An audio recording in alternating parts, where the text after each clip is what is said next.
Us versus them.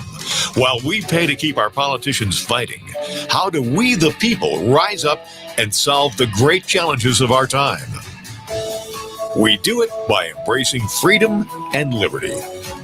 There may be no such thing as a free lunch, but this hour is as close as it gets. Welcome to A Free Solution. All right, welcome everyone to A Free Solution. I'm Kevin Wilson, your host for today. Thanks again for joining us. We're live here on WYSL until 1 p.m. So give us a call if you want to participate in the discussion, 585-346-3000. That's 585-346-3000. Or if you're outside the Rochester area, you could always call the 866-552-1009 number. Either one, it's fine. You can join the show whichever way you choose. I'll put the number up on for folks listening over at the Free Solution Facebook page, Free Solution YouTube channel, or the Kevin Wilson pages. I'll put the number in there if you want to participate in the discussion. On those pages, you can also comment.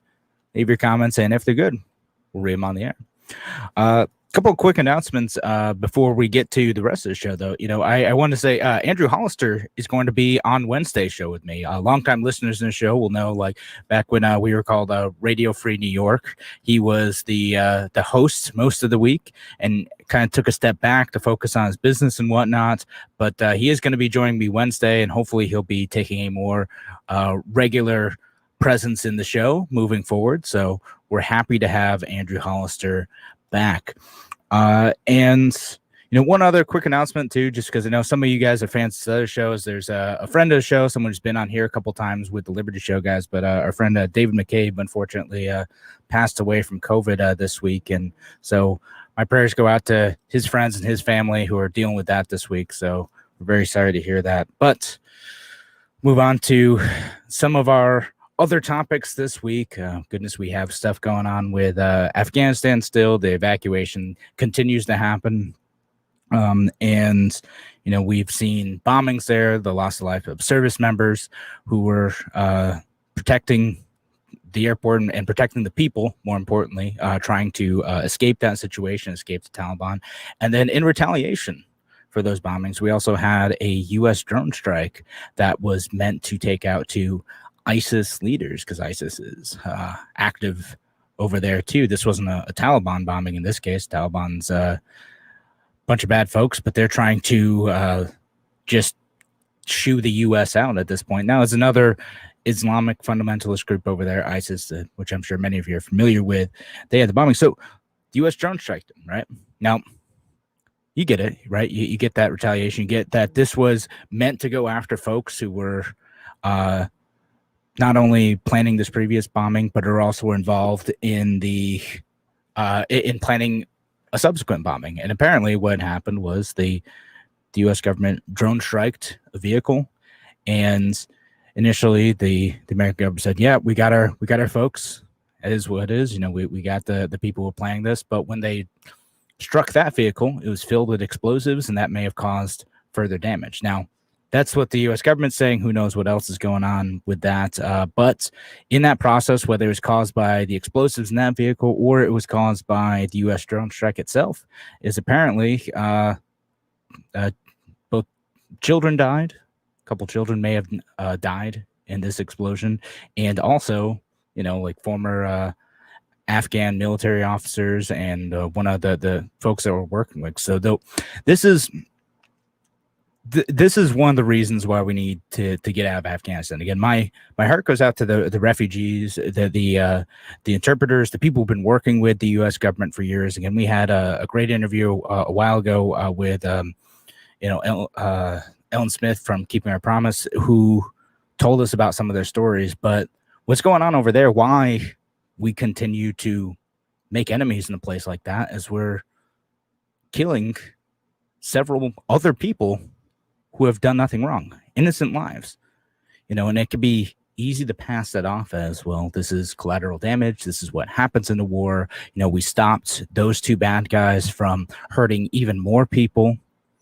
Well, okay, but you have to understand that every time the United States does that, where the U.S. government kills children, kills our allies, bombs a neighborhood and a city, that creates more enemies in the United States.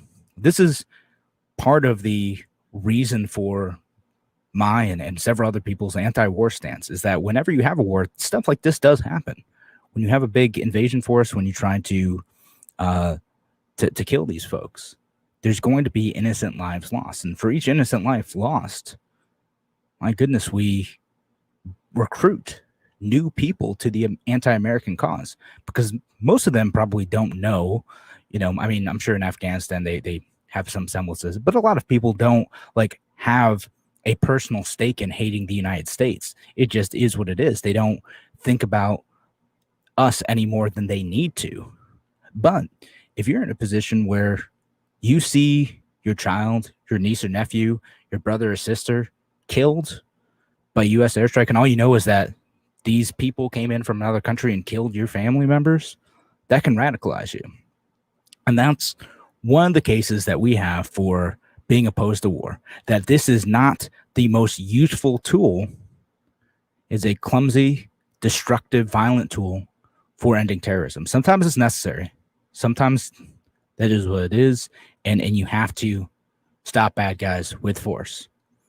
But there are better ways to do it. There are better ways to engage folks and build a positive association with American culture, American economics, American companies. It doesn't have to be destructive. And that's what I would hope to see with Afghanistan moving forward. In the same way that, the ugliness of the Vietnamese government has eased over the years because Americans have begun trading with them, where they've had access to American goods, access to American television, access to American books and music. By doing that, by building those cultural exchanges, that ends up creating a lasting peace where people want to be associated with us in the general sense, where the association with the American government isn't death and violence and destruction, killing their family members, which I know there are a lot of people over there, a lot of service members over there who did their best to help many of these families, but that's what sticks with a lot of folks. When you have death from above, when we have the U.S. government under the Obama administration and the Trump administration doing things like bombing weddings, my goodness, what an awful way to take what should be the best moment of a young person's life and destroy an entire family. Even if you got one bad guy, two bad guys, however many. What a terrible way to introduce many people to United States power. So that's what I hope to see with Afghanistan. That's what I hope to see moving forward, because we are continuing to have an awful situation over there as the British and the French pull out, as the Americans get ready to wrap up their mission over there, possibly in the next few days, but who knows if there'll be any other folks left over there. I hope to see more cultural exchange. There's ways to subvert the ugly power of the Taliban over there, and it is ugly. These are not the good guys over there by any means. I don't think most people in the United States ain't saying that, but it is an ugly theocratic regime that's being built over there. Way to undermine them is to show, here's what freedom and capitalism means. Here's what you can do when people are free to live their own lives and engage with people peacefully and decide what is right and what is moral, not based on brute force, but based on voluntary interaction. It's a concept that we ourselves have lost to the United States over the years, where we can't seem to understand how we can enforce morality and interactions with each other without the state stepping in and participating in the process. We don't need to do that. And I'm sure the people of Afghanistan, most of them don't want that either. They just want to live their lives, raise their families, have a good job, and be in peace. Most people aren't ideologues. They just want to be in peace. That's why I say I welcome the folks who want those same things and want to do that in the United States, because that's not possible given the violent government taking over there right now. But also, we should find ways to continue to undermine that in that situation, not with force, but with cultural exchange and the delivery of goods and ideas to people who want them. I don't know. If that's possible, great. If you don't think it's possible, give me a call. I'd love to hear your thoughts on that. 585 585-346-3000. That's 585-346-3000. If anyone has any calls or comments on that, we'll continue on this topic. Otherwise, we'll move on to a couple other things. We got stuff going on with the CDC and the Supreme Court on the eviction moratorium, and some other stuff that's coming out related to the studies of COVID and vaccination over in Israel. Love to talk about that stuff too. Thanks again for joining us. We're going to be back in a few minutes on A Free Solution.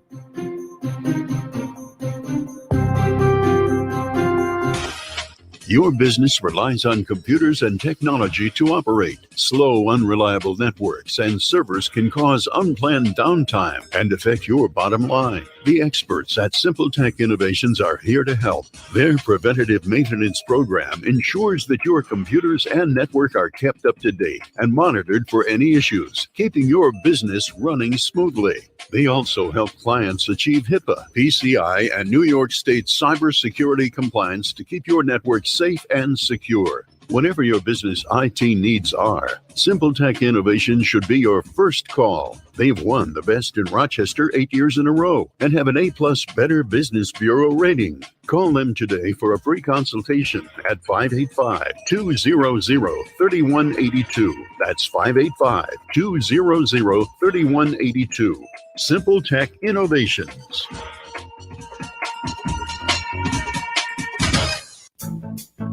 The Finger Lakes Castle team is in its 7th decade of factory direct service to the service professional. From cleaning the ins and outs of your vehicle to keeping you on the road, Castle's got you covered. Castle makes streak-proof glass cleaner, FDA-registered sanitizers, and EPA-registered hospital-grade disinfectants.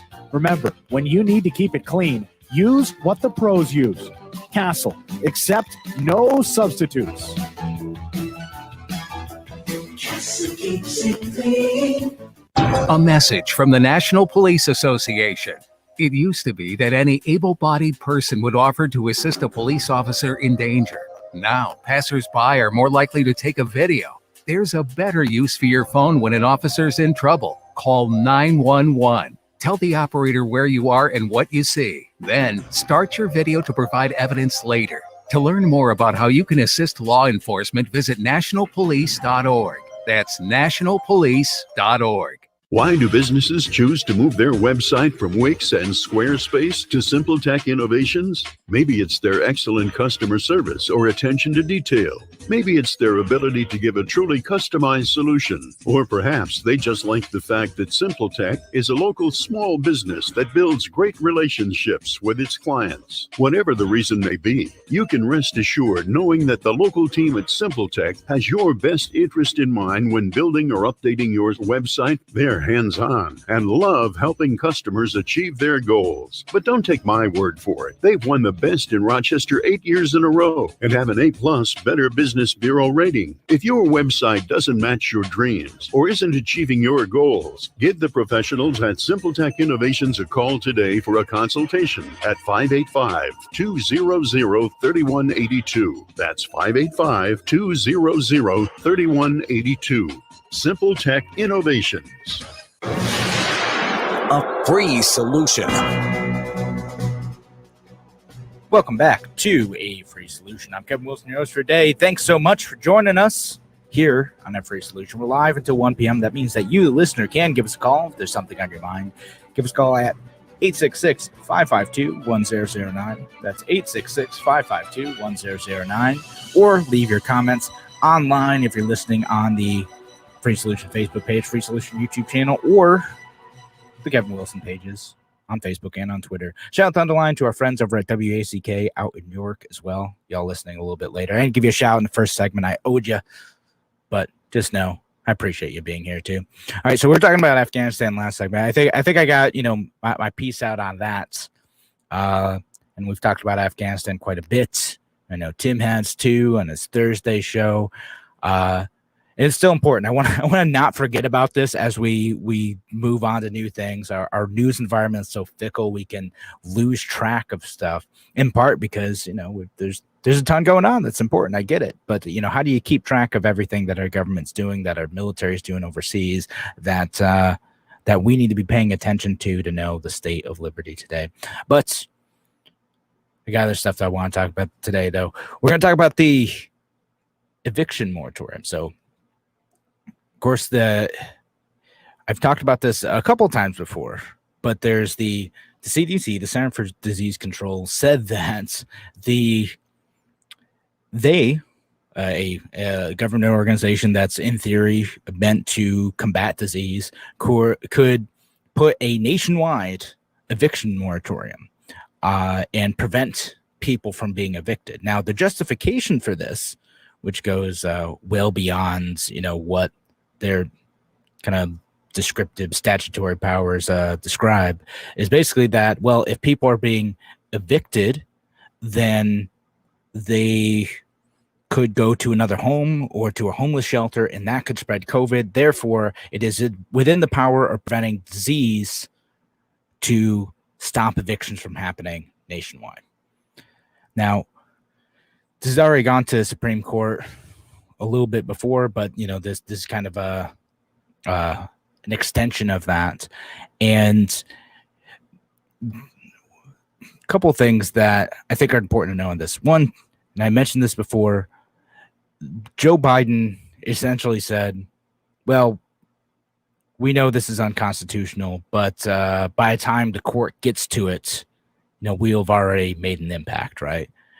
Counting on the slowness of our court process to do blatantly unconstitutional actions is it's an incredibly dangerous precedent to set. Now, other administrations have done this before. Certainly the Obama administration did.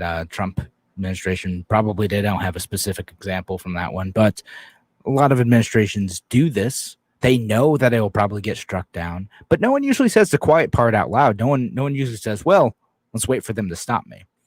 No one said the quiet part out loud since I think Andrew Jackson, who defied the Supreme Court back in the 1820s, said they've made my decision. Let's see them enforce it.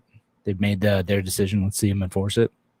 No one says the quiet part out loud there, because you're supposed to have this co-equal branch of government that when the Congress or the presidency or the executive steps out of line and they do something that is unconstitutional, that they can then say, based on, powers that the Supreme Court developed in, was it Marbury versus Madison way back when? On the first cases of the Supreme Court, early cases of them. So anyway, I'm not going to go into the whole Supreme Court history here, but with the CDC Act, it's hard not to see how something like this couldn't get way out of hand. Now, the court, they offered some interesting hypotheticals to this. They said, quote, could the CDC, for example, mandate free grocery delivery to the homes of the sick and vulnerable? Require manufacturers to provide free computers to enable people to work from home? Order telecommunication companies to provide high-speed internet service to facilitate remote work? And what's interesting is that some of this stuff actually did come through in New York State, right? So we did see the state try to impose on internet service providers free or low-cost internet for folks. I mean, COVID has been an interesting thing in that the state tries to they try to kind of mold any excuse for an expansion of their power that they've wanted for a while around, well, we're just doing this because of COVID. Well, you don't want people to get sick, do you? Oh, well, then if you don't want people to get sick, we've got to provide free internet for folks. I mean, you can make that case on its own merits if you want to, but that's how a lot of these things end up happening. And of course, this could go even further. What are the limits of this if we were to accept that the CDC could, in fact, an unelected bureaucracy that's, well, I think should warrant a ton of criticism for a bunch of reasons, especially the testing stuff early on in the pandemic. But this unelected bureaucracy, if we let them get away with a national eviction moratorium, which I'll also remind you before we go on, started on the Trump administration. This wasn't a Biden thing. This started under Donald Trump and his CDC. This isn't a Joe Biden Democrat thing. Comrade Trump was the first one to do this. That guy. But what else could they do? They've given advice on kids wearing masks in schools. They've given advice on adults wearing masks, given the Delta variant. Could they say that it is within the scope of their work, within the scope of what Congress charged them to do back when they were formed in 1944, to mandate masks nationwide? Could they impose shutdowns nationwide? Order everyone except for essential businesses to be closed because they need to prevent the spread of disease? Could they actually punish people? Could they direct any federal police agencies to fine, punish, jail people for defying any of these requirements? Could they do it for other diseases? Now, if we wanted to take a more aggressive approach to seasonal flu, which kills more children every year than thus far COVID-19 has killed, and hopefully it stays that way, that more children don't start dying from COVID-19. If they want to take a more aggressive approach to the seasonal flu, start shutting things down as soon as those spike in the winter months, would they be within their rights to do so? The Supreme Court says no.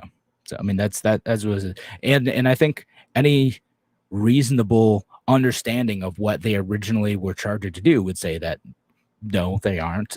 They are able to. I'll read off part of the their charge. Says, Surgeon General, with the approval of the Secretary of Health and Human Services, authorized to make and enforce such regulations as in the judgment are necessary to prevent the introduction, transmission, or spread of communicable diseases from foreign countries into states or possessions, or from one state or possession into any other state or possession, right? So stop spread disease.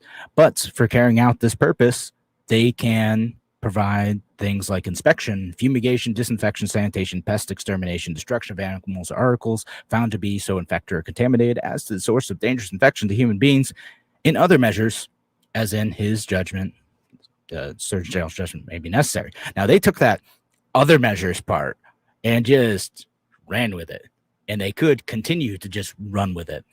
And this is where we should have a strong Congress that could say, well, and this is essentially what the Supreme Court says, if this is something that we want the CDC to be able to do, then Congress should say so.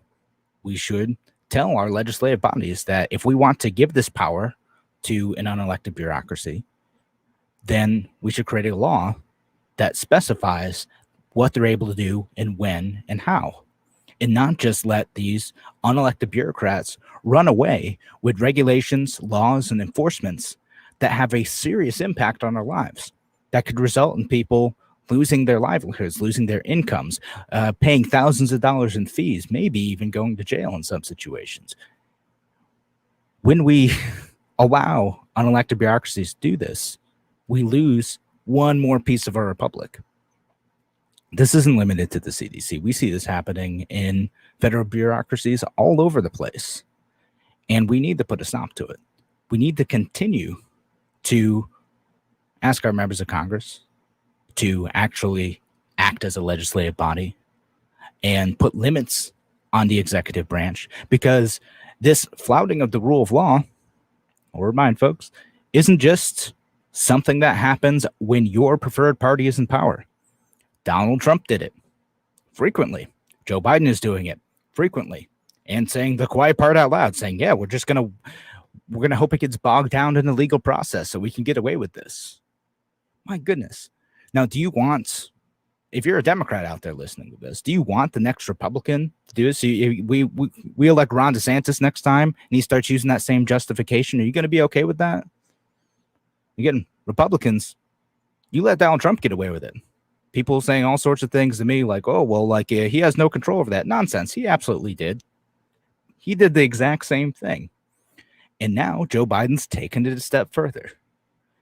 If we want to put a stop to it, we got to stop being okay with this stuff. All right. Thanks again for joining us here on A Free Solution. Again, we're live until 1 o'clock, so give us a call if you want to participate. 585-346-3000. That's 585-346-3000. We'll be back with more from A Free Solution in just a few minutes.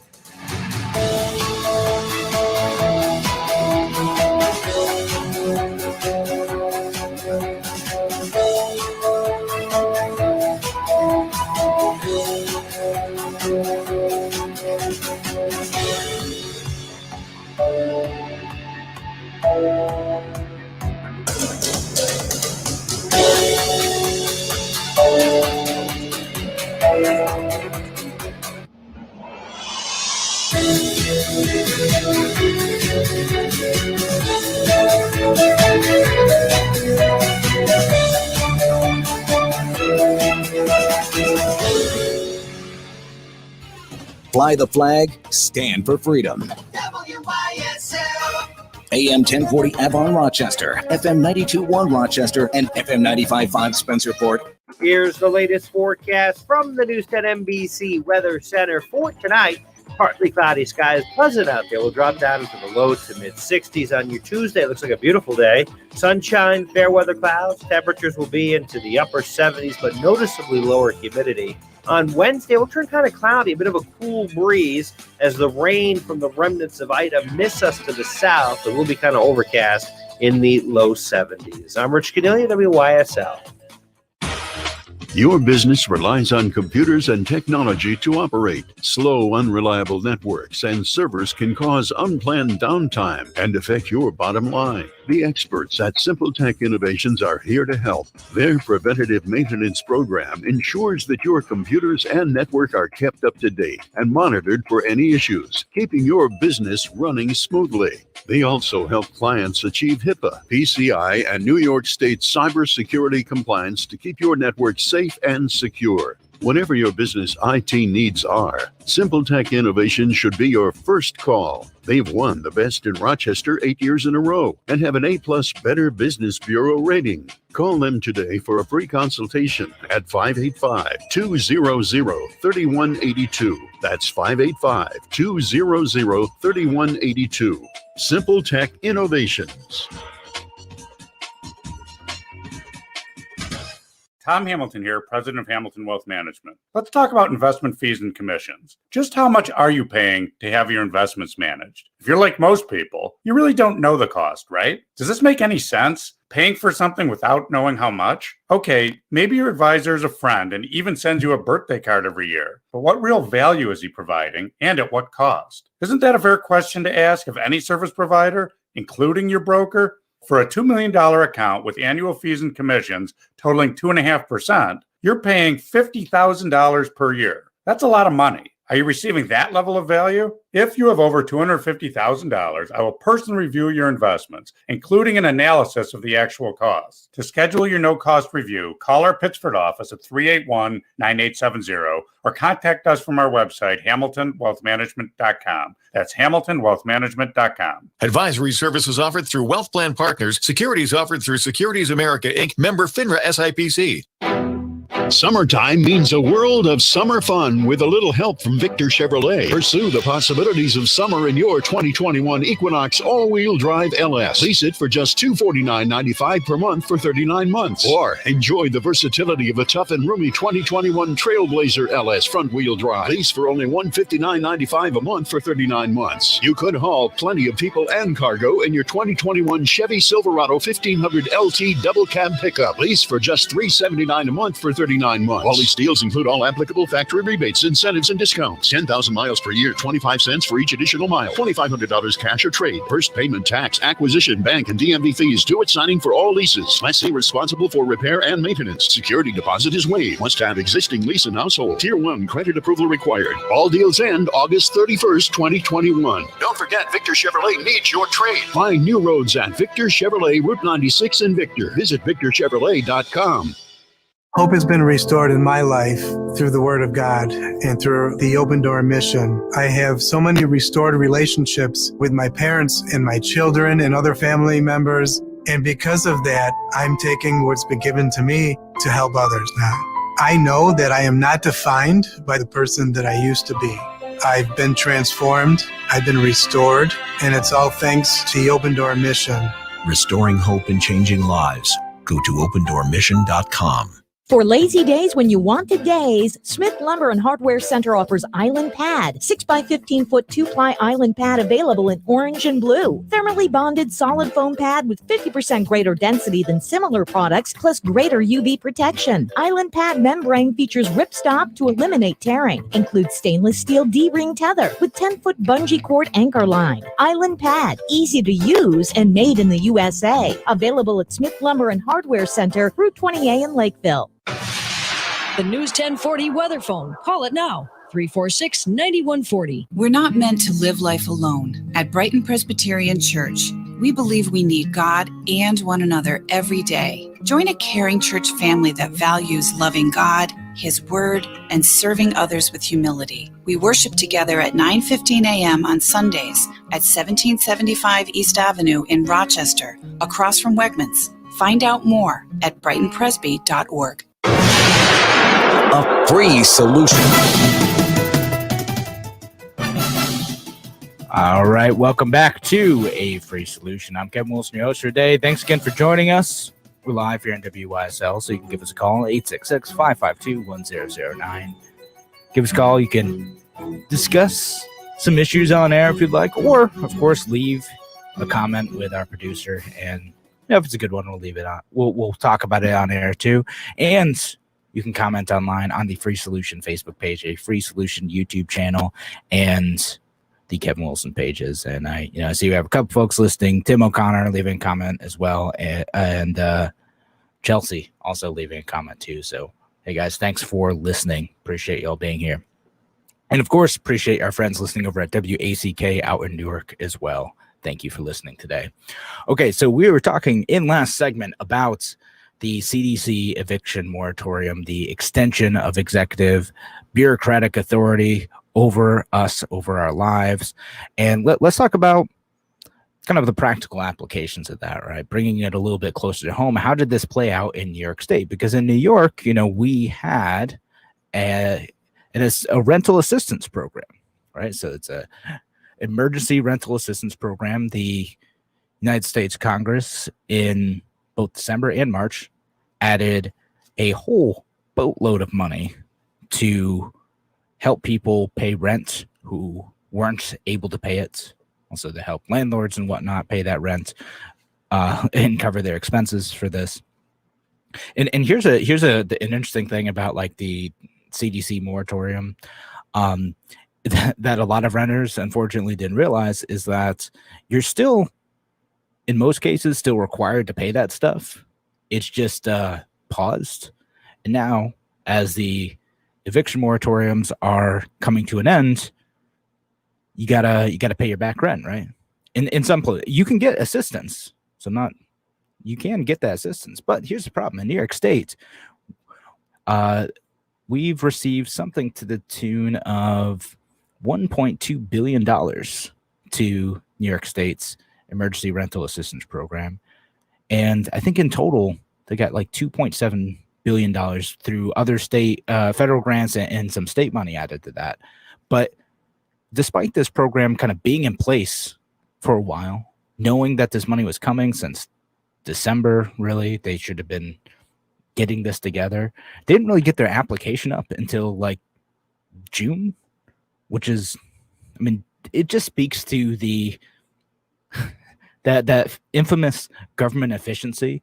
Took till June to get it. There's all sorts of problems with this applications where people are getting kicked out. There's no save option in there, and it frustrates the heck out of me because I'm practical, right? Like, okay, like if we're gonna do this, like if we're going to put an eviction, moratorium in place, and then we're gonna offer assistance to people, the least we can do is to make the process of moving ahead with all that stuff as simple as possible. If you're going to tout the efficiency of government to be able to help people, at least fulfill that promise. But no, this is what happens almost all the time, is that we have government bungle this process and make it difficult for people to get the help that they were promised. And then that hurts everyone. It hurts the landlords who, I know people don't want to be sympathetic to landlords, but they pay the cost of housing. They put this out. This is their business. This is their source of income in many cases. So that stinks if you're not able to pay your mortgage and your taxes because of that. And if you're just sitting out there hanging out, hoping that the state approves like your ability to not pay your taxes and not pay your mortgage because you're waiting for the renters to give you your money for that type of stuff, because this is again your home. But yeah, didn't get this up until June, and by the end of June, the state had barely spent anything on this. Things are going answered in terms of problems on this. And yeah, we're only spending a few $1 million helping people. And I know a few $1 million, right? That's something. $1.2 million since they got, not since they got the application. It's been a little bit more since then, but a month after they got the application, only a couple million, 1.2 million had gone out. Now, I don't know what exactly the solution is. I mean, my preferred solution to this is that, well, maybe the state just shouldn't have gotten involved in the first place. Maybe the federal government shouldn't have set up this eviction moratorium. Maybe there are other private entities that could have helped people out who are struggling with rent, or worked with landlords to make other arrangements. No, instead, we've created this absolute mess that is going to somehow end up costing, well, probably several $1 billion when all is said and done. And we're still going to see people thrown out of their houses from eviction because the state made this promise with the expectation that they were going to get assistance. So they didn't think they're going to have to pay for this. They didn't think they're going to have to save for this. And they should have done it. Renters should have done that. They should have saved for this stuff. They should have been ready. They should have been prepared. But you look at this and you're like, why would I? Because I'm going to get help. I qualify for this help. Why would I deprive myself of whatever I'm doing now, paying other bills, paying other debts, buying food, whatever? Why would I deprive myself of that when I'm going to get help from the state?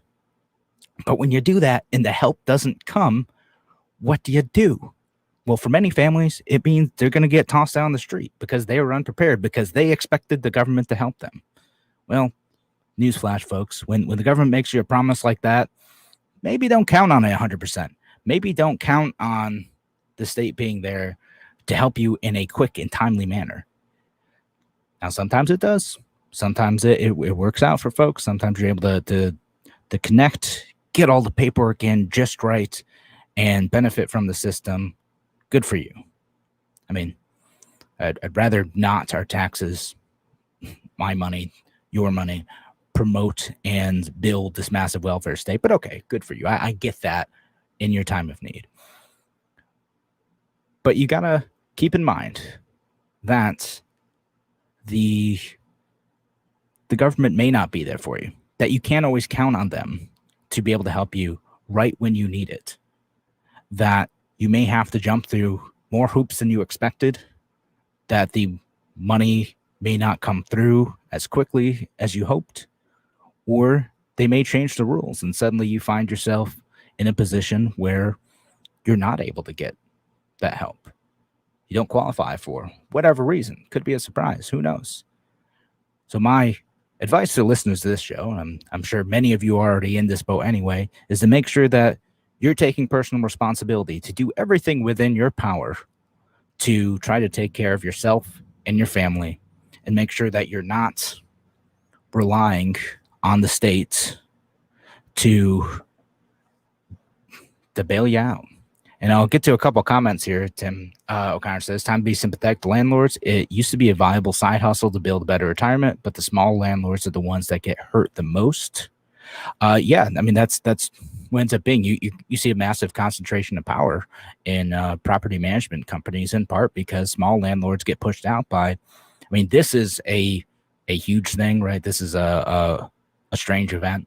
But all sorts of small regulations that push out the small landlords who just use this as a way to build a little income for themselves so they can retire on or whatever. And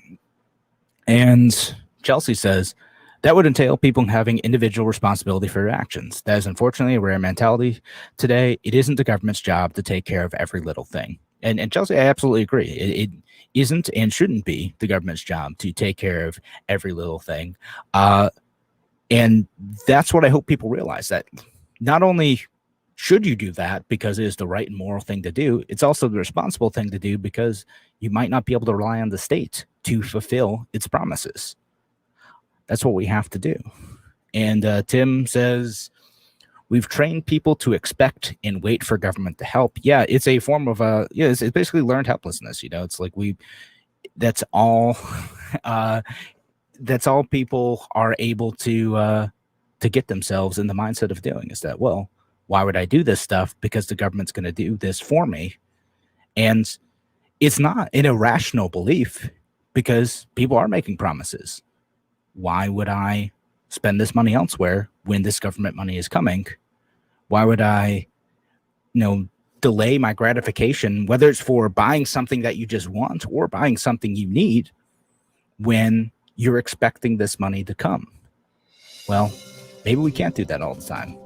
All right. So thanks again for joining us here on A Free Solution. Appreciate y'all listening today. Again, thank you for the comments online. And if you want to leave a comment on the phone or participate in the conversation, give us a call, 866-552-1009. That's 866-552-1009. Be back in just a few minutes.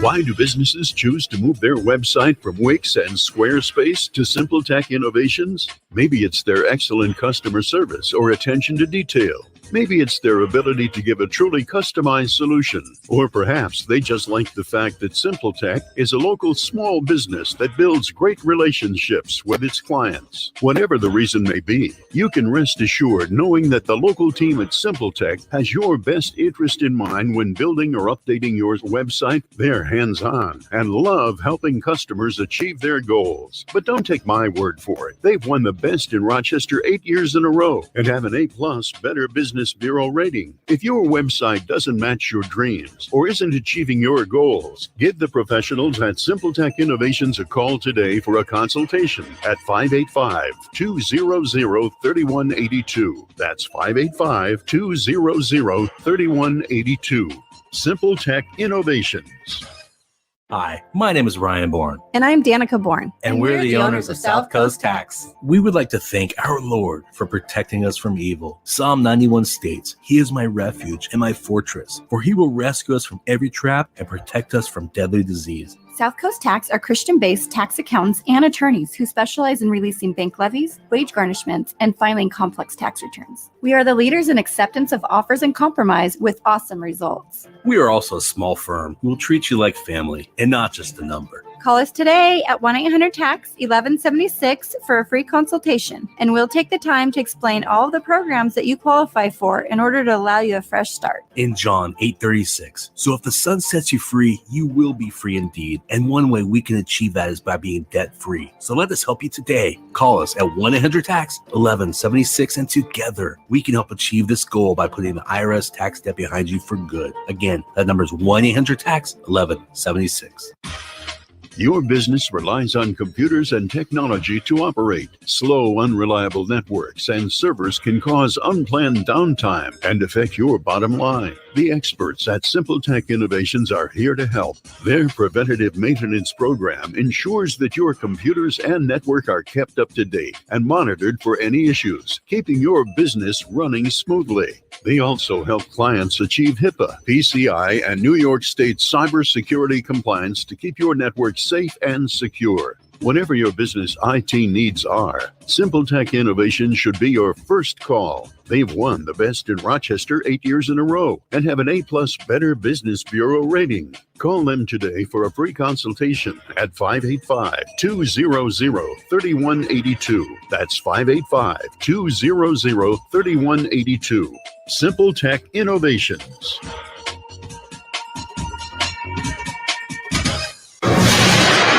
A free solution. All right, welcome back to A Free Solution. I'm Kevin Wilson, your host for today. Thanks again for joining us here on this wonderful Monday. Give us a call if you want to participate in the discussion, 585-346-3000. That's 585-346-3000. Again, thanks for the comments online. Great discussion, great insights, folks. And get a comment who says, thanks, Kevin, even line 2012. Yes, appreciate my fellow Wells College friends listening to this show. Thank you. And all right, so I'm going to move on to a fourth topic.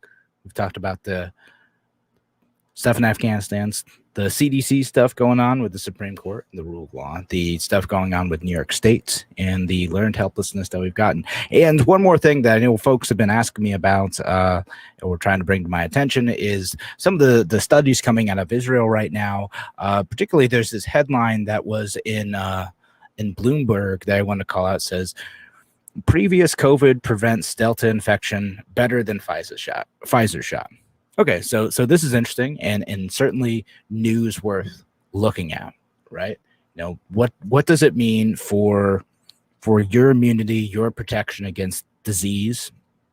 If you've had a previous infection versus getting vaccinated, should people who've had previous infections count essentially the same as being vaccinated when it comes to traveling, entering bars, whatever, if there's going to be a vaccine mandate in some areas? And I don't support that, but again, it's worth asking the question, does that count the same? Should it count the same?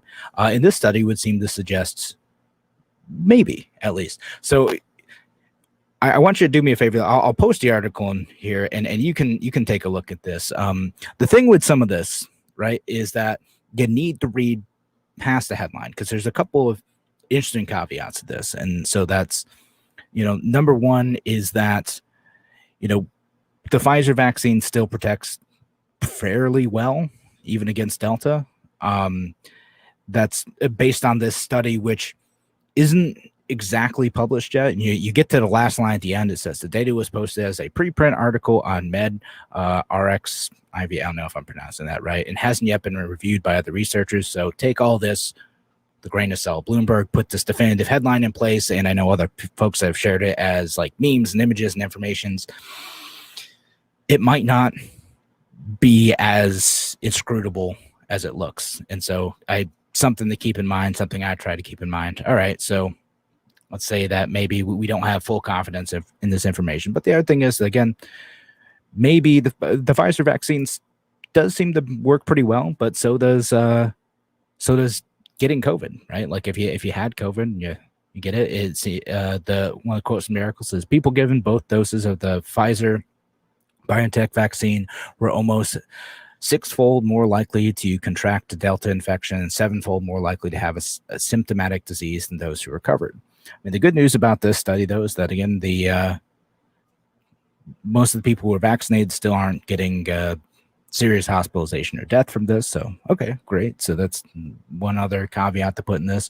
But it does seem to say that the immunity from having the disease is providing pretty good protection against getting infected, going to the hospital, and dying. So that's great. Assuming you're not one of the folks who is a victim of this disease in the first place. Which, again, I said at the top of the show, I lost a friend and kind of radio colleague from this. So it's not this isn't hurting many people. So the other thing too to think about this whole thing is just this is one study in one country, but I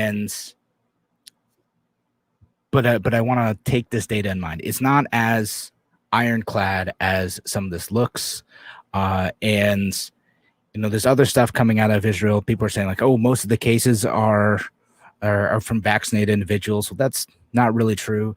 So because the other part of this study too is that even better protection, the best protection that they seem to find out of this is that if you had COVID and then you get a booster shot of the Pfizer vaccine, then that provides some of the best protection. So getting the vaccine does seem to help further on this.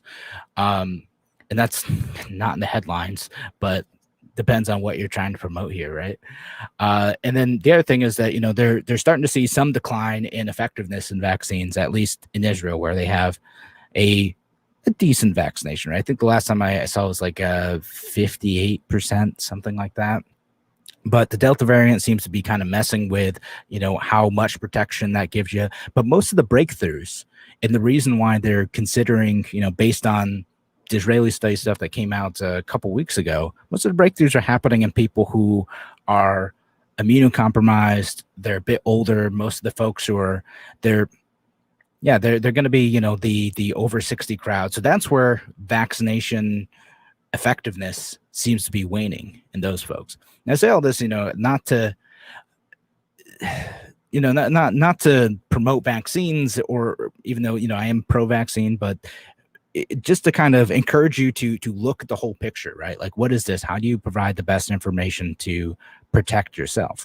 Why in a country where there is a good amount of vaccination like Israel, are you seeing rises in infections? And will that lead to further government shutdowns? And then how do you use that information to protect your family? Does that mean that everyone should go out and get a third shot? Well, no, not necessarily.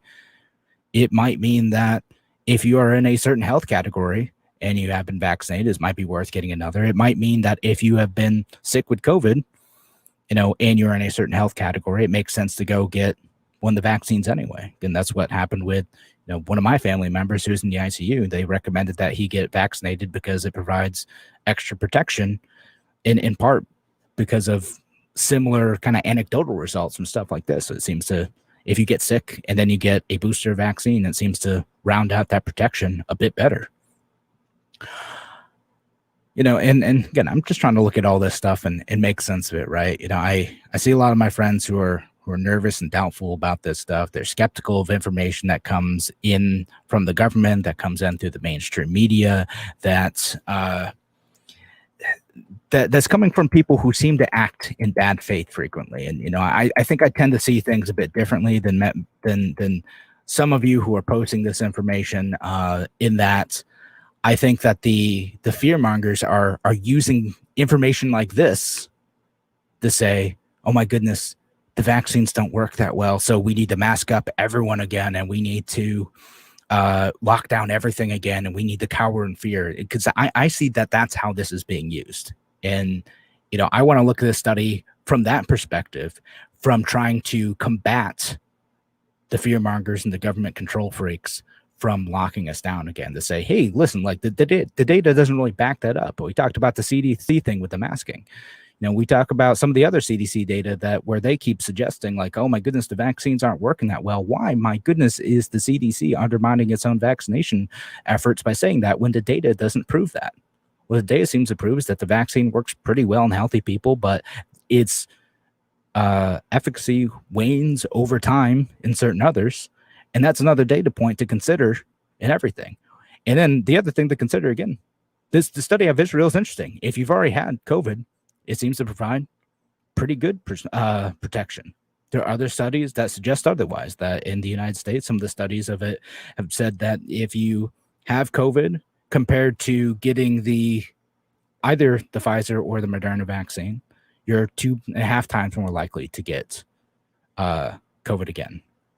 This study suggests that it's much more likely that you will get COVID again if you only have the vaccine. Anyway, I'm going to try to provide all this information for you. I'm going to try to combat the fear mongers in here and to try to keep a level head on what's actually going on, what you can do to protect yourself. Because again, I see people that I care about impacted by this disease. And I hope that you can take the information I'm providing here, just looking at it as a normal person, to protect yourselves and to protect your family. Thanks again for joining us here on A Free Solution. Appreciate y'all being here. I'll post all the links to this stuff too, where I'm getting my information, so you can do the same thing. Again, if you're listening out on the radio right now, make sure you go like A Free Solution, the Facebook page, and see what the heck I'm talking about. Thanks again for joining us. We'll be back on Wednesday with Andrew Hollister. Talk to you then.